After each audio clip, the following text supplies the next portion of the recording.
तो बच्चों कैसे हैं आप लोग। आज हम पढ़ने वाले हैं कक्षा 10 का जवानी नामक ये शीर्षक जो हमारा कविता है, जिसे लिखा है माखनलाल चतुर्वेदी जी ने। दोस्तों यदि हम बात करें कि ये उन्होंने कहाँ लिखा है, तो सबसे पहली बात याद रखिएगा, उनकी एक रचना है जिसका नाम है हिम कीर्तनी। क्या है? हिम कीर्तनी, और वहीं से इसको लिया गया है। ठीक बच्चों, याद रखिएगा। तो इस तरीके से आपका जो संदर्भ है यहाँ पर आएगा। आप संदर्भ क्या लिखेंगे बच्चों? याद रखिएगा कि प्रस्तुत पद्य हमारी पाठ्यपुस्तक हिंदी के जवानी नामक शीर्षक से अवतरित है, जिसके रचयिता माखनलाल चतुर्वेदी जी हैं। तो दोस्तों अब बात कर लेते हैं हम अगले अपने प्रसंग के बारे में कि इसमें प्रसंग हमारा क्या है। तो देखिए दोस्तों, सबसे पहली बात करूं अगर मैं प्रसंग की, इसमें प्रसंग क्या है, तो याद रखिए प्रसंग में जो युवा वर्ग हैं उन्हें माखनलाल चतुर्वेदी जी उठने के लिए तथा अपने जवानी को व्यर्थ न करने के बारे में बता रहे हैं। या हम ये कह सकते हैं कि इन पंक्तियों में कवि देश के युवाओं को देश के उत्थान के लिए जागरूक कर रहे हैं। उन्हें बता रहे हैं कि ये जवानी हमें बैठ करके सोने या खोने के लिए नहीं मिली है। चलिए आगे चलते हैं, देखते हैं जो हमारे लाइनें हैं उसमें क्या लिखा हुआ है कि प्राण अंतर में लिए पागल जवानी, कौन कहता है कि तू विधवा हुई खो आज पानी। अर्थ समझने का प्रयास करिएगा। देखिए प्राण का अर्थ यहाँ पे प्राण से ही है। अंतर का अर्थ यहाँ पर जो निकलेगा दोस्तों, अंतर का अर्थ यानी अंतरात्मा या अंतरात्मा ही समझिए, वही आपके लिए बेहतर होगा कि अंतरात्मा से है। यहाँ पर जो अंतर का अर्थ है वो अंतरात्मा से है। साथ ही साथ यहाँ पर पागल जवानी यानी जवान युवा वर्गों के लिए लगाया जा रहा है। उसके बाद कौन कहता है कि तू यानी तुम। विधवा का अर्थ वो होता है दोस्तों जिसका पति मर जाता है। जिसका पति मर जाता है उसे विधवा कहते हैं। परंतु यहाँ पर जो विधवा नामक वर्ड आया है वो याद रखिएगा, वो आया है तेज के लिए। ठीक, पानी का अर्थ होगा दोस्तों यहाँ पर स्वाभिमान। ठीक, इससे पहले भी आपने देखा होगा कि रहीमन पानी राखिए बिन पानी सब सून, पानी गए न उबरे मोती मानुष चून। अर्थात किसी भी व्यक्ति को अपना कभी भी सम्मान या स्वाभिमान कभी भी उसे खोना नहीं चाहिए, क्योंकि संसार में हर एक व्यक्ति का अपना अपना स्वाभिमान या सम्मान होता है, और उस सम्मान और स्वाभिमान से बढ़कर उसके लिए उसके ज़िंदगी में कोई भी नहीं होना चाहिए।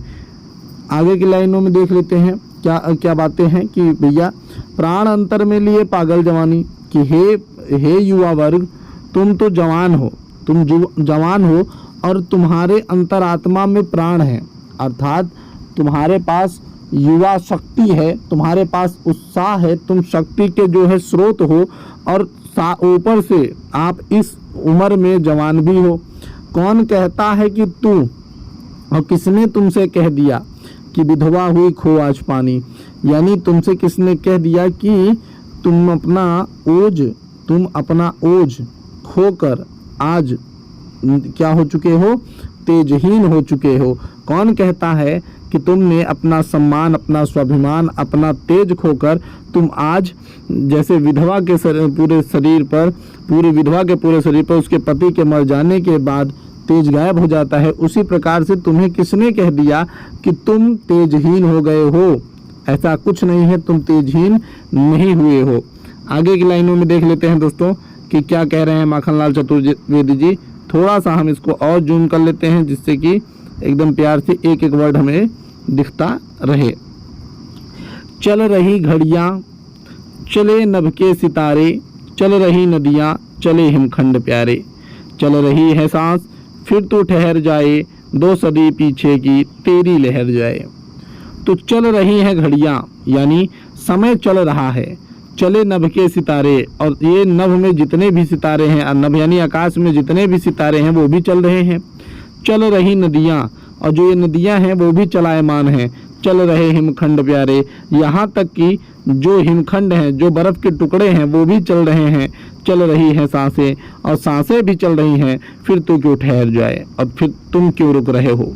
अर्थ यही है कि हे जवान वर्ग, हे युवा वर्ग, तुम्हारे पास तो प्राण है, तुम्हारे पास क्या है, प्राण है, इसके बावजूद तुम रुके हुए हो। और इन लोगों के पास प्राण नहीं है, इसके बावजूद यह निरंतर बढ़ते हुए चले जा रहे हैं, परंतु तुम ऐसा क्यों नहीं कर रहे हो, क्या कारण है। ठीक, आगे देखिए कि फिर तू ठहर जाए, यदि भाई तुम क्यों ऐसा कर रहे हो, तुम क्यों रुक रहे हो, और 2 सदी पीछे की तेरी लहर जाए। और मान लेते हैं कि अभी तुम ठहर गए, अभी तुम रुक गए, अभी तुम शांत पड़ गए, तो याद रखना कि जब बाद में तुम्हारे पास जो है उमंग की लहर आएगी, जब तुम्हारे पास उमंग की लहर आएगी तो तुम्हारे द्वारा किए गए कार्य हमेशा 2 सदी पीछे से होंगे। क्या होंगे, 2 सदी पीछे होंगे। ठीक दोस्तों, अब बात कर लेते हैं यहाँ पर हम थोड़ा सा काव्यगत सौंदर्य के बारे में बात कर लेते हैं कि काव्यगत सौंदर्य क्या है। तो सबसे पहले यदि मैं बात करूँ कि यहाँ पे इस पद्यांश में काव्यगत सौंदर्य क्या है, तो याद रखिएगा कि हमारे पास यहाँ पर जो बोली है, जो हमारी भाषा है, वो हमारे पास सरल भाषा और खड़ी बोली है। क्या है, सरल भाषा खड़ी बोली है। ठीक, उसके बाद क्या है दोस्तों, हमारा जो रस है वो वीर रस है, जो हमारा रस है वो क्या है दोस्तों, वीर रस है, रस हमारा वीर रस है। साथ ही साथ जो हमारा गुण है, जो हमारे पास यहाँ पर गुण देखने को मिला, वो ओज है। क्या है दोस्तों, ओज है। ठीक, तुकांत मुक्त शब्द चल रहे हैं, क्योंकि देखिए लास्ट में वर्ड्स मिल नहीं रहे हैं कि यहाँ पे घड़ियाँ, सितारे, नदियाँ, प्यारे, तो ये देखिए ये जो हमारा तुकांत मुक्त शब्द भी चल रहे हैं, कहीं पर सांस जाए की जाए, तो इस तरीके से तुकांत मुक्त शब्द चल रहे हैं। साथ ही साथ शब्द शक्ति हमारी अभिधा, लक्षणा और व्यंजना तीनों देखने को मिल रही हैं। अब बात करें अलंकार, अब बात कर लेते हैं अलंकार। तो अगर मैं कहूँ कि अलंकार यदि आप देखना चाहें, यहाँ शुरू में भी आप देख सकते हैं कि यहाँ पे लाइन आया हुआ है कौन कहता, यानी यहाँ पे 2 बार आ गया, तो अनुप्रास अलंकार आपका तो यहीं पे हो गया। उसके बाद देखिए साथ ही साथ आप देखेंगे कि अगली लाइनों में भी ऐसे ही जो है बहुत सी तुकांत शब्द देखने को मिल रहे हैं, जहाँ से हमें अनुप्रास अलंकार देखने को मिल रहा है। आगे देखते हैं दोस्तों कि भैया पहन ले नरमुंड माला, उठ स्वमुंड समेरु कर ले, भूमि सा तू पहन बाना आज धानी, प्राण तेरे साथ है उठ री जवानी। ध्यान से देखिए दोस्तों, क्या यहाँ पे अर्थ निकल रहा है कि पहन ले नरमुंड माला, तो काली माँ ने क्या किया था, नरमुंड माला पहन लिया था। तो वही बात कह रहे हैं कि काली माँ के जैसा तू नरमुंड माला पहन ले, उठ स्वमुंड सुमेरु कर ले, और अपने जो शीश को है, स्वमुंड यानी अपना सिर, उसे सुमेरु कर ले, सुमेरु पर्वत की तरह जो है ऊंचा कर ले। भूमि सा तू पहन बाना आज धानी, और जिस प्रकार से भूमि अपने को हरे रंग से धानों से ढक लेती है, उसी प्रकार तू भी अपने को धानी रंग से ढक ले। प्राण तेरे साथ है उठ रही जवानी, और तेरे अंदर तो प्राण है और उठ रही जवानी, यानी हे जवानी तुम आगे बढ़ो, तुम आगे जा करके इस देश का उत्थान करो। आगे की लाइन में देखते हैं, आगे की लाइन क्या बोल रही है कि भैया द्वार बलि का खोल चल भूडोल कर दे, यानी जो बलि का द्वार है उसे खोल दो, और जब तुम चलो तो भूडोल यानी धरती कंपित हो जाए, एक हिमगिरी एक सिर का मोल कर दे, और एक हिमालय को बचाने के लिए अपने एक सिर का मोल कर दे, यानी त्याग दे, अपने सिर का बलिदान कर दे। मसल कर अपने इरादों से उठा कर दो हथेली है कि पृथ्वी को गोल कर दे।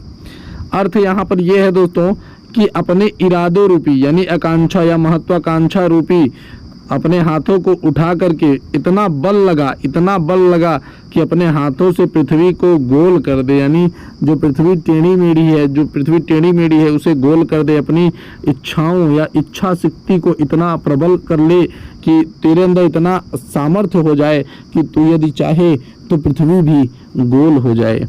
क्या प्यारी बातें यहाँ पे माखनलाल चतुर्वेदी जी द्वारा बोली गई हैं।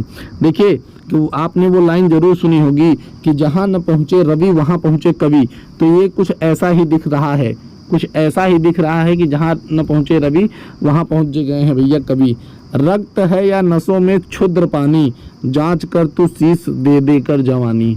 अर्थात ये है दोस्तों कि जांच कर लो कि रक्त है या नसों में पानी भरा है, जांच कर लो तो शीश देकर जवानी। अगर तुम शीश नहीं दे पाए तो जान लेना कि तुम्हारे शरीर के अंदर खून नहीं पानी भरा है। इस देश के लिए मर मिट जाना ही सबसे बड़ी बात है और इसका सबसे बड़ा उदाहरण आपको भगत सिंह देखने को मिलेंगे दोस्तों, क्योंकि भगत सिंह जैसा अभी तक मेरे हिसाब से कोई भी व्यक्ति अभी तक पैदा नहीं हो पाया जो अपने देश को इतना प्रेम करता था। इसीलिए भगत सिंह के नाम पे एक बार ज़रूर आप लोग इनकलाब जिंदाबाद लिखिए। एक बार मैंने तो लिख दिया, मैंने अपना हिस्सा पूरा कर दिया, अब आपको अपना कर लेना है। ठीक, आगे देखते हैं दोस्तों। वह कली के गर्भ से, अच्छा एक बात यहाँ पे याद रखिएगा कि आपका, मैं यहाँ पे इस लाइन के लिए भी आपका काव्य का सौंदर्य बता देता हूँ। इसके लिए आप देखिए लिखेंगे कि शुद्ध परामर्जित खड़ी बोली है आपका, शैली आपका उद्बोधन है, गुण आपका ओझी रहने वाला है, छंद आपके तुकांत मुक्त ही है, रस आपके वीर हैं। ठीक, अनुप्रास अलंकार द्वार बलि का खोल, द्वार बलि का खोल जो आपका ये लाइन लास्ट में है, द्वार बलि का खोल देखिए, द्वार बलि का खोल यहाँ पे देखिए ल का आवृत्ति बार बार है तो अनुप्रास अलंकार है। ठीक, याद रखिएगा। और अब चलते हैं हम अपने अगले टॉपिक पर, जो है कि भैया क्या कि वह कली के गर्भ से फलरूप में अरमान आया है, देख तो मीठा इरादा किस तरह सिर तान आया है। तो यहाँ पे देखिए क्या बोल रहे हैं कि हर कली के गर्भ में क्या होता है, फल होता है। जब फूल, देखिए दोस्तों समझिएगा कि जब फूल छोटा रहता है तो क्या होता है कि उसके वहीं गर्भ से क्या पैदा होता है, फल पैदा होता है। अब फल का भी एक दिन का क्या मतलब होता है कि एक दिन वह फल क्या होगा दोस्तों, गिर जाएगा जमीन पे, जो है गिर जाएगा, वो कितना भी सुंदर हो। तो वही बात बोल रहे हैं कि वह कली के गर्भ से फल रूप में अरमान आया है, देख तो मीठा इरादा किस तरह से तान आया है। कि जिस तरीके से कली के गर्भ से फल आता है उसी तरीके से तुम भी इस धरती पर आए हो। देख तो मीठा इरादा किस तरह से तान आया है। और उसका मीठा इरादा, उसकी मेन जो है टारगेट, उसका जो आकांक्षा है, जो उसकी इच्छा है, वो धरती पर गिरना ही है। तो इससे भी तुम सीख सकते हो कि तुम्हें क्या करना है जीवन में। साथ ही साथ आगे देखते हैं कि क्या है कि डालियों ने भूमि रुख लटका दिए फल देख आली। आली का अर्थ यहाँ पर देखिए दोस्तों सखी से लिया गया है। सखी यहाँ पे किसे बोला जा रहा है, याद रखिएगा जवानी को कभी यहाँ पर सखी बोल रहे हैं। तो क्या बोल रहे हैं भैया कभी हमारे कि डालियों ने भूमि रुख लटका दिए फल। और जब डालियों ने फलों का ये जो है स्वाभिमान देखा तो उसने भी क्या किया, अपने सर रूपी फलों को त्यागना ही अच्छा समझा। और उसने क्या किया कि अपने को भूमि के रुख की तरफ लटका दिया, खुद को क्या करने के, बलिदान करने के रूप से। तो कहते हैं देख आली, यानी देख रे सखी मस्तकों को दे रही संकेत कैसे वृक्ष डाली। और ये जो वृक्ष हैं ये हमें संकेत दे रहे हैं कि अपने मस्तकों को भी फलों के समान हम इस धरती के लिए त्याग दें। फल दिए या सिर दिए, यानी फल दिए, उसने फल दिए और हमने सिर दिए, दोनों एक ही बात होगी। उसने फल दिए और हमने सिर दिए, दोनों एक ही बात होगी। तरु की कहानी गोथ कर युग में बताती चल जवानी। और ये तरु की कहानी है, यानी एक पेड़ की कहानी थी जो ये बात है। और गूंथ कर युग में, और इसी युग में जो लोग मरे हैं उसी के गुथी हुई माला में तुम भी अपना नाम करके हे जवानी आगे बढ़ चलो अपने, और ऐसा कुछ काम करो कि लोग तुम्हारे जाने के बाद भी तुम्हें याद कर सके। यानी जिस प्रकार से भगत सिंह आज नहीं है, फिर भी अभी इस वीडियो में हम लोगों ने उनका नाम लिया, तो ये वही लोग हैं जिनकी वजह से, ये वही हमारे देश के वीर लोग हैं जिनकी वजह से आज हम क्या हैं, फ्रीडम हैं। ठीक, तो कितने लोग शहीद हो गए, चढ़ के कुर्बानी, कुछ याद उन्हें भी कर लो भैया। आगे देखते हैं, श्वान के सिर हो चरण तो चाटता है। श्वान के सिर हो चरण तो चाटता है, यानी कुत्ते के भले ही सिर हो पर भैया वो क्या करता है, वो चरणों को जरूर चाटता है। ऐसा नहीं होता कि वो चरणों को नहीं चाटेगा, यानी कुत्ते के भले सिर हो, तुम्हारे पास भी सिर है, कुत्ते के पास भी सिर होते हैं, ठीक। तो याद रखिएगा, अगर तुम ये सोचते हो कि फल और सिर में क्या अंतर है, तो वहीं पर बता रहे हैं भैया, क्या बात बता रहे हैं कि श्वान के सिर हो चरण तो चाटता है, कि कुत्ते के भी सिर होते हैं, लेकिन वो क्या करता है, वो चाटुकारिता करता है अपने मालिक की।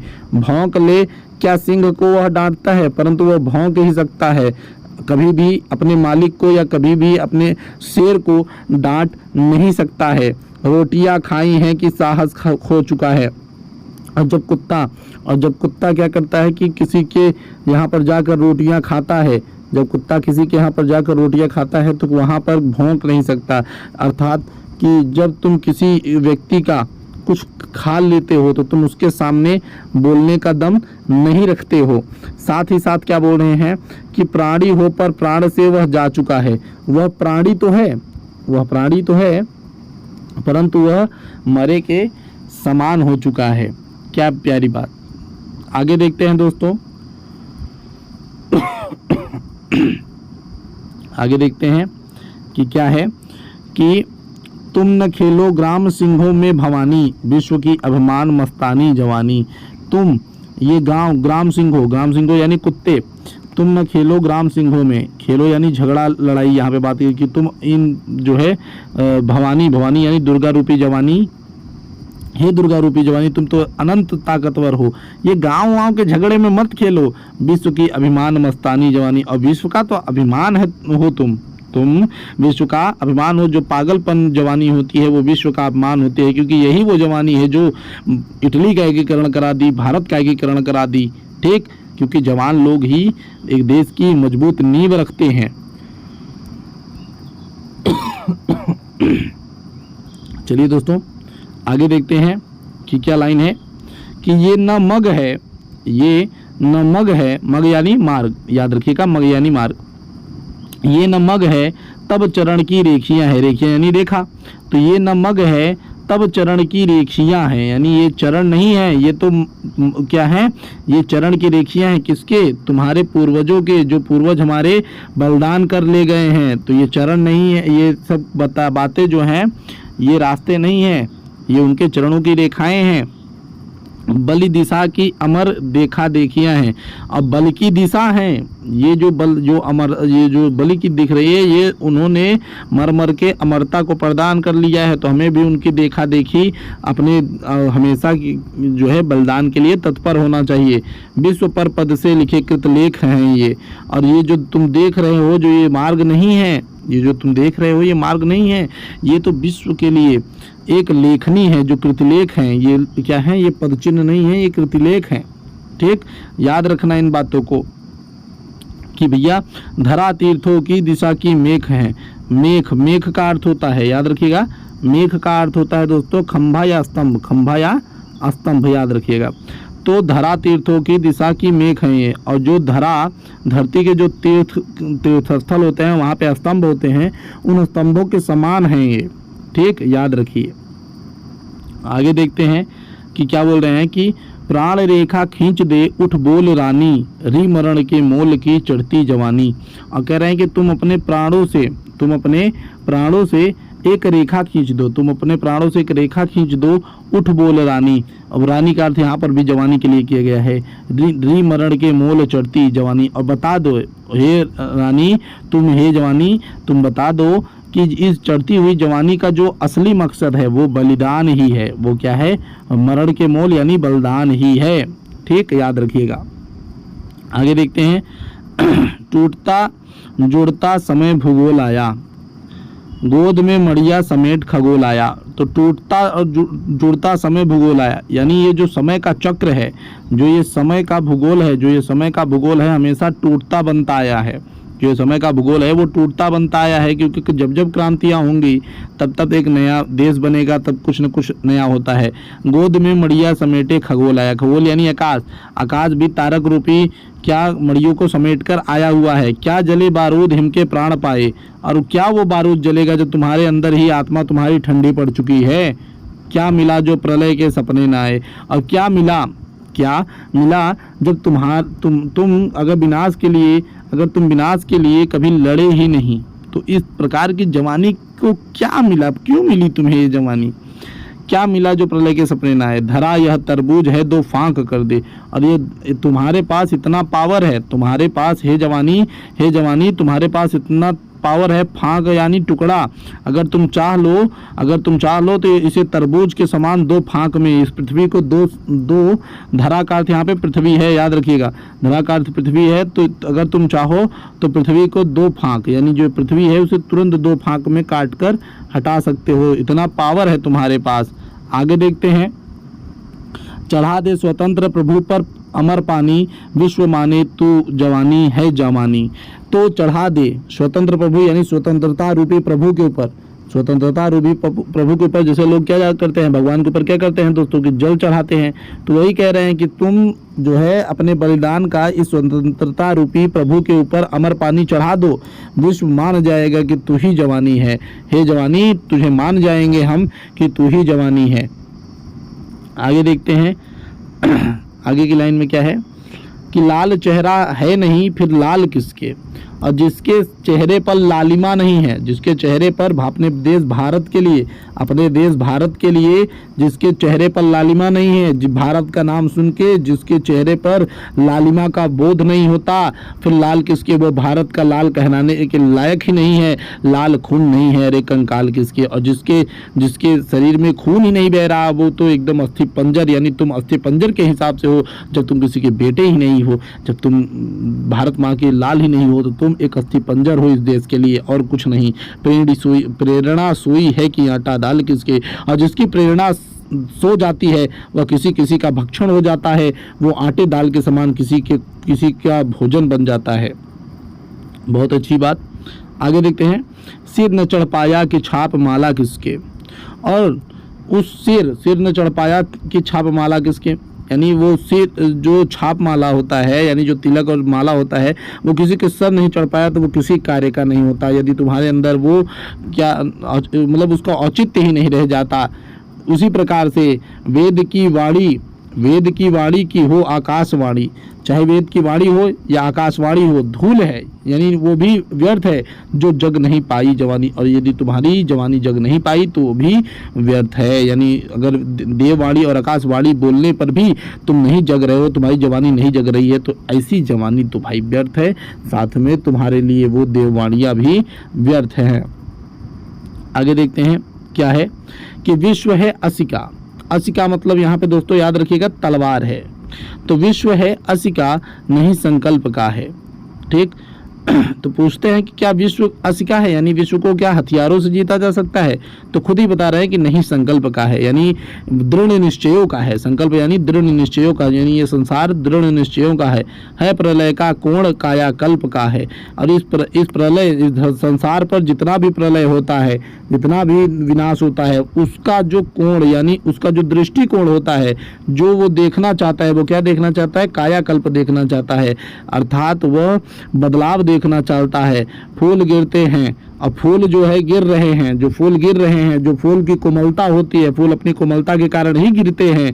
शूल सिर ऊंचा लिए है और वहीं पर कांटा, शूल का अर्थ यहाँ पे कांटा है, और वहीं पर कांटा अपने सिर को ऊपर करके जी रहा है, रसों के अभिमान को नीरस किए है। और जो उनके फूलों के जो रस हैं उसके अभिमान को भी नीरस कर सकता है, इतना दृढ़ निश्चय वाला होता है कांटा कि उनके रसों को का भी दृढ़ निश्चय कर सकता है। आगे देखते हैं क्या लाइन में है कि खून हो जाए न तेरा देख पानी, मरण का त्योहार जीवन की जवानी। और कहते हैं युवा वर्ग से कहीं ऐसा ना हो जाए कि तुम्हारा खून भी पानी बन जाए और ये मरण का त्योहार जीवन की जवानी। और ये जो मरण का त्योहार है, ये जो बलिदान का त्योहार है, वास्तव में यही जवानी का वास्तविक जीवन है। यानी जिस दिन व्यक्ति बलिदान होता है उस दिन उस व्यक्ति का जीवन में उस जवानी का सबसे आनंदमयी दिन होता है। और अगर मैं बात करूं दोस्तों कि यहाँ पर मैं एक बार फिर से आपको पूरा काव्य का सौंदर्य समझाना चाहूँगा कि दोस्तों यदि आप याद रखें तो याद रखिएगा कि आपका जो अलंकार, जो आपका भाषा है वो खड़ी बोली ही रहने वाली है, रस आपका वीर ही है, छंद आपका तुकांत मुक्त सारे में लगा है, गुण आपका ओज सारे में लगा है। कहीं कहीं पर आपको अनुप्रास अलंकार जैसे शूल शिर अब मरण का त्यौहार, यहाँ पर भी आप देख सकते हैं मरण का त्यौहार, र का बार बार अनुप्रास अलंकार आया है। कहीं कहीं पर ये मरण का त्यौहार आपका जो है वो रूपक अलंकार है, याद रखिएगा। अनुप्रास अलंकार आपका शूल, सिर, जीवन की, जवानी, इनमें आया हुआ है। तो आपका अनुप्रास अलंकार आप देखेंगे बहुत जगहों पे आया है, कहीं कहीं पर रूपक अलंकार आया है। शब्द शक्ति, लक्षणा, व्यंजना और कहीं कहीं पर आपने तीनों को देख लिया, ठीक। और शैली आपकी उद्बोधनात्मक ही रहेगी। तो ये रहा आपका पूरा काव्यगत सौंदर्य सहित आपका पूरा हिंदी में व्याख्या। दोस्तों वीडियो अच्छी लगी हो तो लाइक सब्सक्राइब ज़रूर करिएगा। हम आपसे मिलेंगे अगले वीडियो में, तब तक के लिए जय हिंद, जय भारत।